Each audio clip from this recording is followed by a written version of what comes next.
할렐루야. 오늘도 거룩한 주일 한 주간을 하나님 전에서 시작하시는 우리의 은혜 가족들, 여러분의 삶의 자리 가운데 임마누엘의 은총이 늘 함께 하시기를 주님의 이름으로 축복합니다. 우리 옆에 계신 분들과 함께 인사합니다. 행복한 애은교회 참 잘 오셨습니다. 하나님은 여러분을 사랑하십니다. 저도 여러분을 사랑합니다. 네, 감사합니다. 우리 창세기 1장 28절 우리 교회 표 말씀 함께 외워보겠습니다. 하나님이 그들에게 복을 주시며 하나님이 그들에게 이르시되 생육하고 번성하여 땅에 충만하라. 땅을 정복하라. 바다의 물고기와 하늘의 새와 땅에 움직이는 모든 생물을 다스리라 하시니라. 아멘. 여러분께서 뽑으신 말씀 함께 외워봅니다.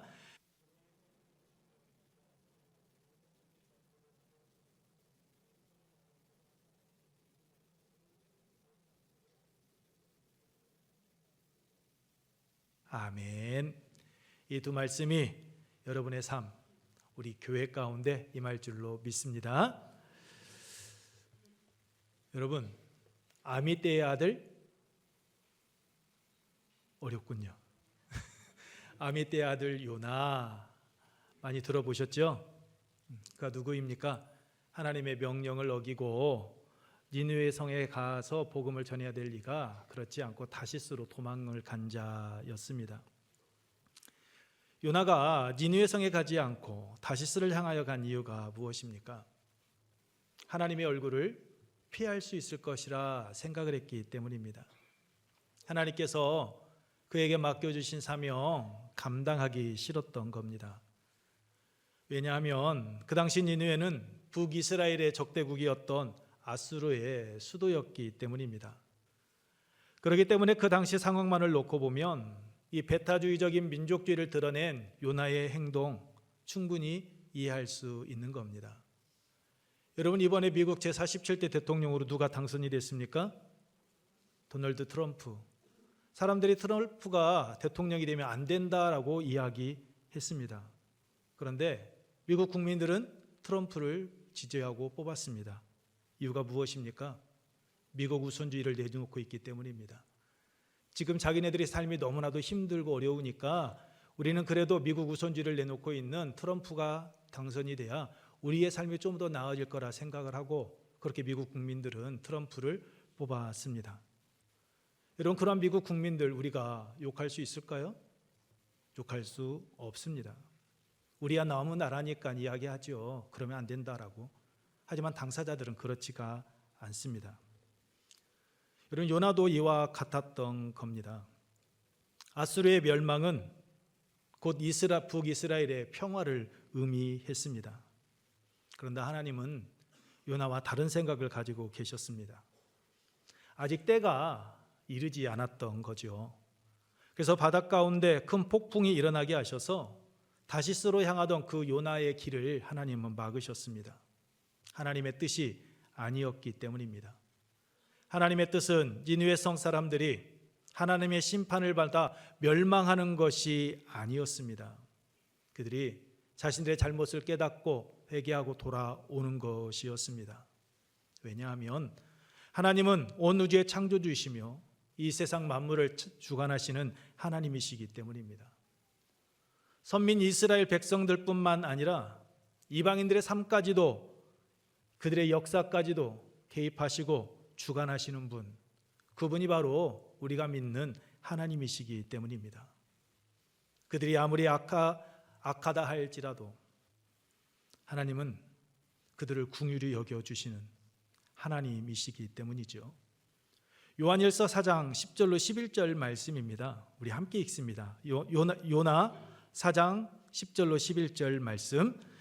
여호와께서 이르시되 내가 수고도 아니하였고 재배도 아니하였고 하룻밤에 났다가 하룻밤에 말라버린 이 박넝쿨을 아꼈거든. 하물며 이 큰 성읍 니느웨는 좌우를 분변하지 못하는 자가 12만여 명이요 가축도 많이 있나니 내가 어찌 아끼지 아니하겠느냐 하시니라. 아멘. 좌우를 분변하지 못하는 자가 12만여 명이요 가축도 많이 있나니 내가 어찌 아끼지 아니하겠느냐. 니느웨 성 사람들을 향한 하나님의 마음입니다. 그래서 하나님께서는 그들이 회개하고 돌아오기를 원하시고 요나를 니느웨로 보냈던 겁니다. 그런데 요나는 원치 않았습니다.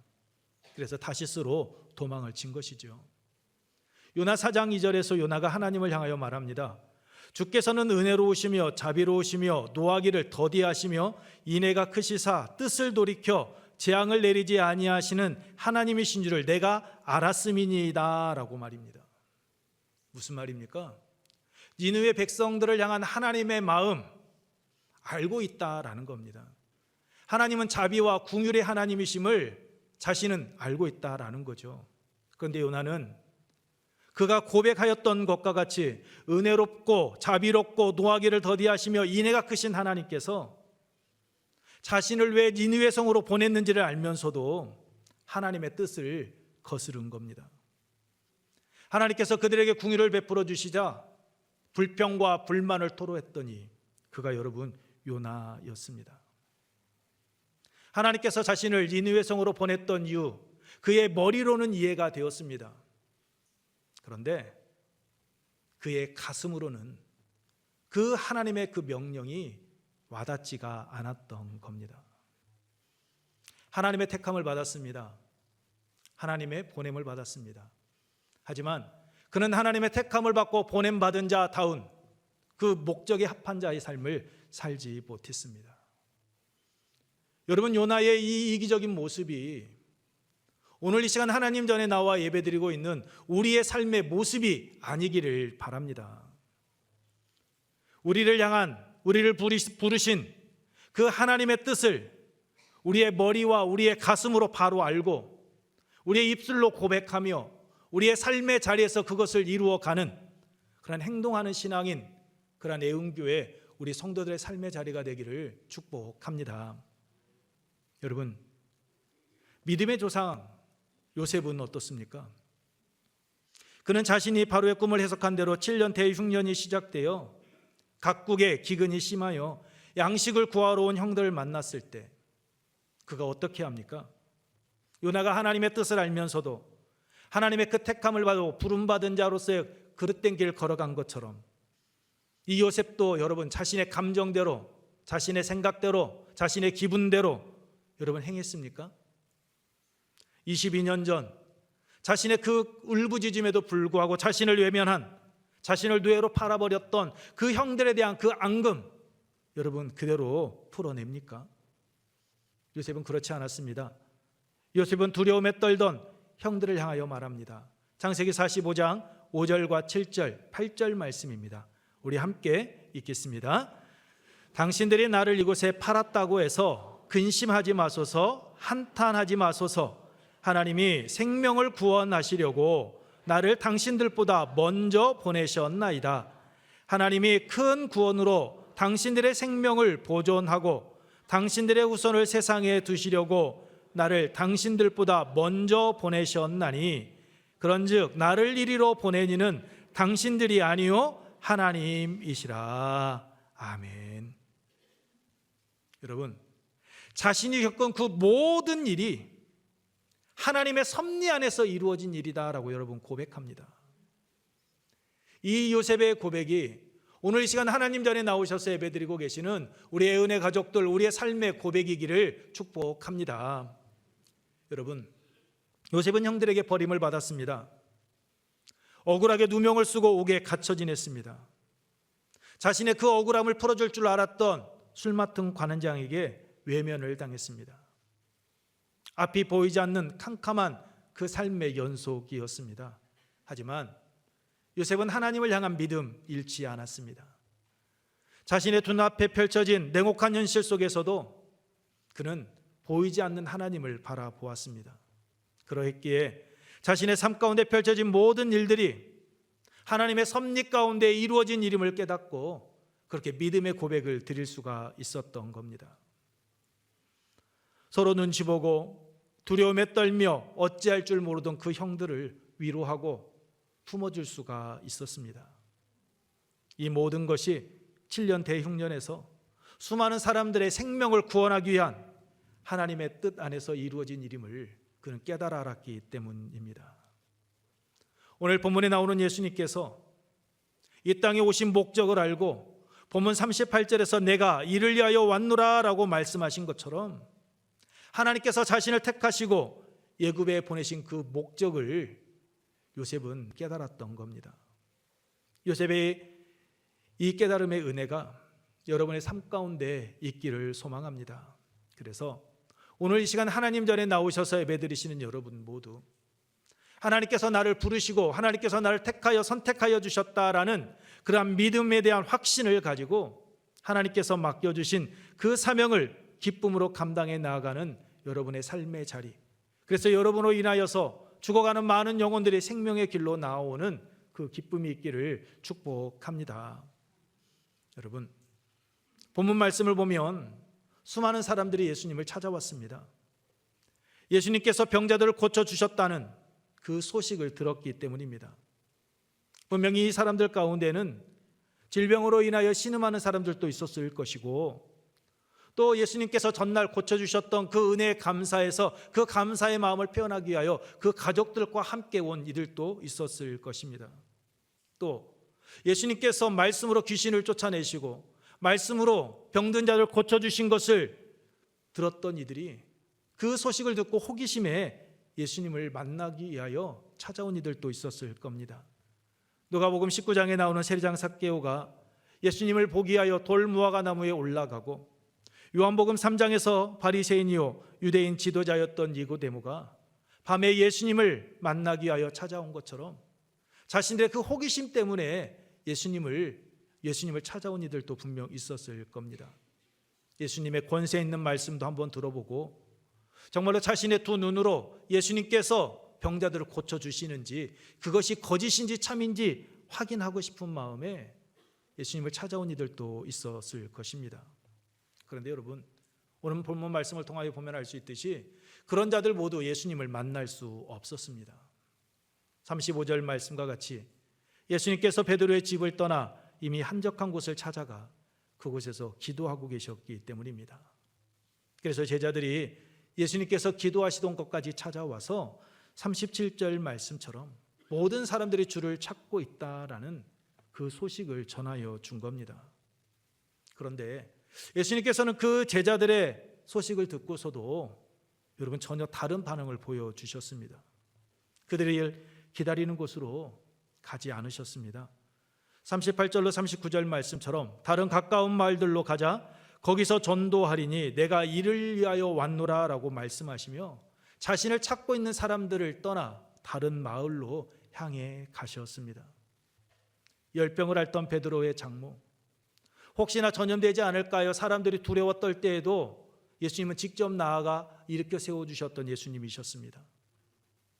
해가 져 편히 쉬어야 될 그 시간에 당신을 찾아와 괴롭혔던, 힘들게 했던 그 사람들을 외면하지 않으시고 그들의 연약한 육체를 어루만져 주시고 깨끗하게 치유해 주신 예수님이셨습니다. 그런데 그 예수님께서 베드로의 집 앞까지 당신을 찾아와 기다리고 있는 자들, 그들을 만나주지 않으셨습니다. 그들을 떠나 다른 마을로 가셨습니다. 그리고 그곳에서 전도하시고 귀신을 쫓아내셨습니다. 이유가 무엇입니까? 예수님께서 이 땅에, 이 세상에 오신 목적이 34절에서 예수님께서 보여주신 그 치유, 그 기적의 역사가 당신을 드러내기 위한 것이 아니었기 때문입니다. 나 알아주어, 나 하나님께서 보낸 사람이야, 너희들이 나를 따라와야 돼 하면서 그 당신을 드러내기 위한 수단이 아니었기 때문입니다. 38절, 우리가 다른 가까운 마을들로 가자 거기서도 전도하리니 라고 말씀하고 있듯이 예수님께서 이 땅에 오신 목적은 땅 끝까지 복음을 전하는 일이었기 때문입니다. 그 당시에는 기적과 이적을 통해서 사람들의 환심을 얻고 사람들이 따르게 하는 이들이 참 많았다라고 합니다. 그리고 그 사람들을 유혹하여 넘어뜨리게 하는 그러한 거짓 술사들이 많이 있었습니다. 그 중에 한 사람이 사도행전 8장에 나오는 마술사 시몬이었습니다. 그는 마술을 통하여서 사마리아 사람들을 놀라게 했습니다. 사람들은 그러한 시몬을 보면서 큰 자라고 불렀고 하나님의 능력으로 그러한 일을 행한다고, 하나님께서 함께 하시는 자다라고 하며 그러한 마술사 시몬을 따랐습니다. 그런 그가 빌립을 통하여 예수님을 믿게 됩니다. 그리고 베드로와 요한이 성령 받기를 기도할 때 성령이 임하는 것을 직접 보고 자신도 그러한 능력을 행하기를 원하며 돈을 주고 나에게 그러한 능력을 달라라고 이야기합니다. 이유가 무엇입니까? 자신도 그와 같이 행하여 큰 돈을 벌기 위함이었고, 또 다른 하나는 사람들로부터 관심에 집중을 받고 더 큰 인기를 누리기를 원했기 때문입니다. 이 당시에는 그러한 사람들이 많이 있었다라는 거죠. 그런데 예수님께서는 마술사 시몬이나 거짓 술사와 같은 분이 아니셨습니다. 24절에서 회당 안에 있던 귀신이 예수님을 향하여서 당신이 누구인지 아노니 하나님의 거룩한 자니이다 라고 이야기하고 있는 것처럼 예수님은 하나님의 거룩한 자였습니다. 예수님께서는 하나님의 거룩한 자의 그 신분, 당신이 이 세상에 오신 그 목적 망각하지 않으셨던 겁니다. 잊지 않으셨습니다. 그래서 수많은 사람들이 당신을 찾아와서 당신을 찾고 있음에도 불구하고 여러분, 그들과 영합하지 아니하고 흔들리지 아니하고 하나님의 보냄을 받은 자답게 온 갈릴리를 다니시면서 당신께 주어진 그 전도자의 사명을 예수님은 감당해 가신 겁니다. 여러분, 예수님께서 수많은 사람들이 찾아오고 따르고 있음에도 불구하고 흔들리지 않은 이유, 내가 이를 위하여 왔노라라고 말씀하시며 그 오심에 부끄럽지 않는 삶을 살아가신 이유, 그 이유가 여러분 무엇이라고 생각하십니까? 그것은 예수님의 삶은 균형 잡힌 삶이었기 때문입니다. 우리 함께 읽겠습니다. 예수님께서 균형을 잃지 않으셨기 때문입니다. 그렇습니다, 여러분. 예수님께서는 삶의 균형을 잃지 않으셨습니다. 어떻게 삶의 균형을 잡으셨습니까? 예수님의 3대 사역이 무엇입니까? 가르치시며 전파하시고 고치시는 일이었습니다. 예수님께서는 가르치시고 전파하시고 고치시는 이 일과 함께 행하신 것이 있습니다. 그것은 바로 기도하시는 일이었습니다. 언제 기도하셨습니까? 회당에서 가르치시고 치유의 사역을 통하여 몸이 지칠 대로 지쳐있던 다음 날이었습니다. 이제 좀 쉬어야 되겠다는 그때에 베드로의 집까지 찾아왔던 그 수많은 사람들, 그 한 사람 한 사람을 일일이 만져주시고 그들의 연약한 육체를 깨끗하게 치유하여 주시고 난 다음 날이었습니다. 그 피곤한 몸을 이끌고 예수님은 새벽에 기도하러 한적한 곳에 나아간 겁니다. 예수님께서 겟세마네 동산에서 기도하실 때 베드로와 야고보와 요한을 데리고 가셨죠. 그리고 마태복음 26장 41절에서 말씀하시죠. 마음에는 언이로되 육신이 약하도다라고 말입니다. 누가복음 22장 40절에서도 말씀하시죠. 유혹에 빠지지 않게 기도하라라고 말입니다. 우리들은 육신의 연약함 이야기합니다. 우리가 있어야 될 자리임에도 불구하고 우리의 육신의 연약함을 핑계로 기도의 자리에 함께하지 않습니다. 예배의 자리에 함께하지 않을 때가 참 많습니다. 그런데 예수님께서는 당신께서 말씀하신 대로 그 육체적인 연약함을 이겨내고, 아니 그 육체적인 연약함 속에서도 당신을 보내신 하나님의 뜻을 묻고 그 뜻을 이루어가는 삶을 살아가기 위하여 피곤함 속에서도 한적한 곳을 찾아가 하나님께 묻고 기도하셨다라는 겁니다. 여러분, 1장 35절 말씀입니다. 우리 함께 읽습니다. 새벽 아직도 밝기 전에 예수께서 일어나 나가 한적한 곳으로 가사 거기서 기도하시더니, 새벽 아직도 밝기 전에, 해가 뜨지 않은 새벽 시간입니다. 남들이 편히 쉬고 있는 그 시간에 예수님께서는 그 피곤한 몸을 이끌고 한적한 곳을 찾아가 하나님께 기도하셨다라고 말씀하고 있습니다. 한적한 곳이다라는 말은 여러분 버려진이란 뜻입니다. 고독한 곳, 외로운 곳, 광야를 뜻합니다. 그러니까 예수님께서는 피곤한 몸을 이끌고 혼자뿐인 곳, 사람들의 인적이 뜸한 곳, 조용한 곳에서 당신께서 전날 하셨던 그 사역들을 점검해 보시면서 하나님께서 당신을 부르신 이유, 하나님께서 당신을 보내신 그 이유에 대해서 물으며 기도하고 나아가셨던 겁니다. 그곳에서 기도를 통해 하나님과의 만남을 갖고 당신이 이 세상에 오신 목적을 묵상하는 시간을 예수님은 가지셨던 겁니다.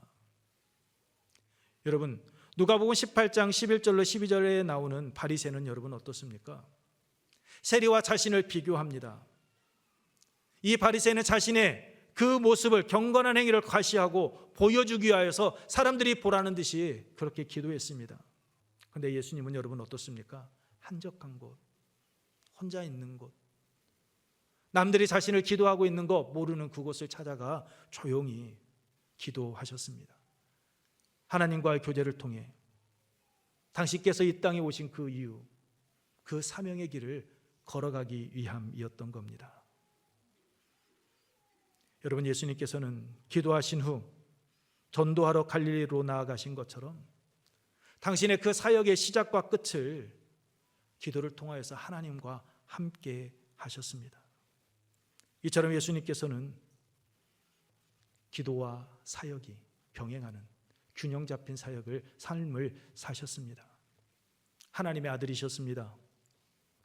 구원자이신 예수님께서 당신의 그 사역의 균형을 위하여서 끊임없이 기도하셨다면, 습관을 따라 예수님께서 기도하셨다면, 하나님의 택함을 받아 왕 같은 제사장의 삶을 살아가는 오늘 우리는 당연히 기도해야 되는 것 아닙니까?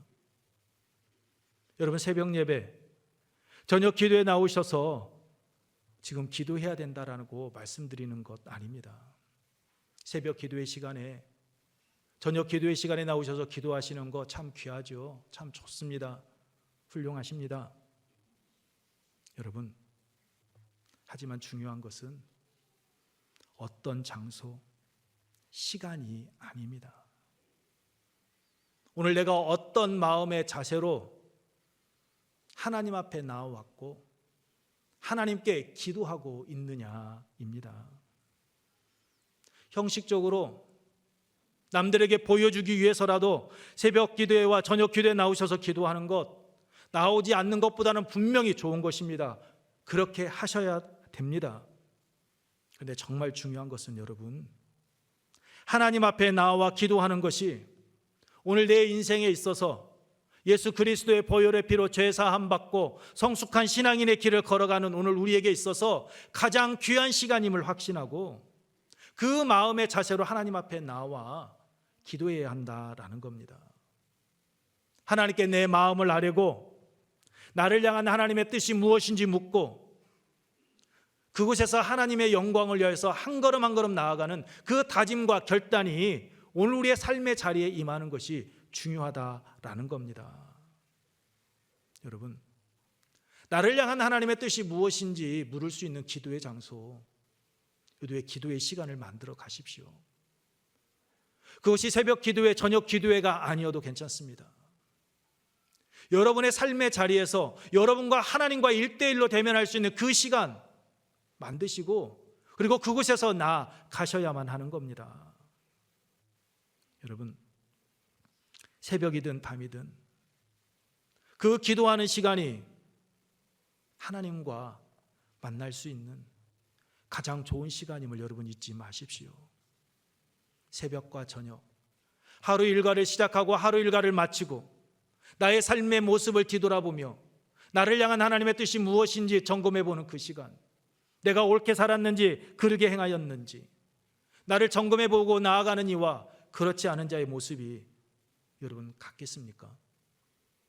결코 같을 수가 없습니다. 예수님께서는 오늘 우리에게 본을 보여주셨습니다.